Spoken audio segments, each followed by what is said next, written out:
بچوں کی تربیت اور ہماری غلطیاں۔ ایک مجرم کو لایا گیا جو بہت بڑا ڈکیت تھا اور کئی قتل بھی کر چکا تھا، لیکن جب پکڑا گیا تو عدالت میں کیس چلا اور جرم ثابت ہونے پر اسے سزائے موت سنا دی گئی۔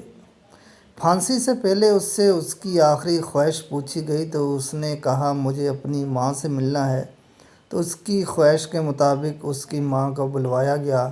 جب ماں اپنے بیٹے سے ملنے گئی تو بیٹے کے گلے لگ کر رونے لگی۔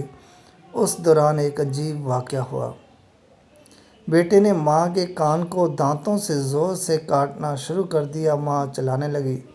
بڑی مشکل سے ماں کو چھڑایا گیا۔ وہاں موجود تمام لوگ بیٹے کی اس حرکت پر حیران تھے اور اس ڈاکو سے پوچھا گیا کہ تم نے یہ حرکت کیوں کی؟ تو اس ڈاکو نے اپنے بچپن کا ایک واقعہ سنایا۔ میں جب چھوٹا تھا تو بہت شرارتی تھا، اکثر لوگوں کو تنگ کیا کرتا تھا، مگر میری ماں مجھے کبھی کچھ بھی نہ کہتی۔ ایک بار میں نے ایک پڑوسی کی کوئی چیز چرا لی۔ اس پڑوسی کو پتہ چل گیا، وہ شکایت لے کر میرے گھر آ گئے تو میری ماں نے بجائے مجھے ڈانٹنے سمجھانے کے مجھے اپنے پیچھے چھپا لیا اور اس پڑوسی سے لڑنے لگی، اسے برا بھلا کہنے لگی۔ پڑوسی بیچارہ اپنی عزت بچا کے چلا گیا، حالانکہ میری ماں اچھی طرح جانتی تھی کہ میں نے چوری کی ہے، مگر ماں نے مجھے ایک لفظ نہ کہا اور میرا منہ ہاتھ دھلا کے مجھے اپنے ہاتھ سے کھانا کھلانے لگی۔ بس اس دن سے میرا حوصلہ بڑھ گیا۔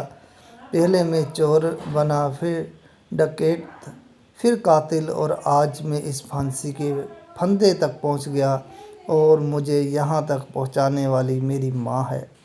اگر اس وقت مجھے سمجھایا جاتا کہ یہ کام غلط ہے تو میں آج اس انجام کو نہ پہنچتا اور پھر اس ڈکیت کو پھانسی دے دی گئی۔ اور آج جب میں اپنے ارد گرد دیکھتا ہوں تو مجھے اس قسم کی ہی مائیں نظر آتی ہیں۔ حد تو یہ ہے کہ اسکول میں استاد بھی اگر کسی غلط حرکت پر ڈانٹ دے تو فوراً گھر سے شکایت آ جاتی ہے، اور مجھے یہ سب دیکھ کر خوف آتا ہے کہ اگر آگے چل کر ہمیں کسی قسم کا معاشرہ دیکھنے کو ملے گا۔ اللہ تعالیٰ سے عاجزانہ دعا ہے کہ وہ ہماری اور ہماری آنے والی نسلوں کی رہنمائی فرمائے۔ آمین۔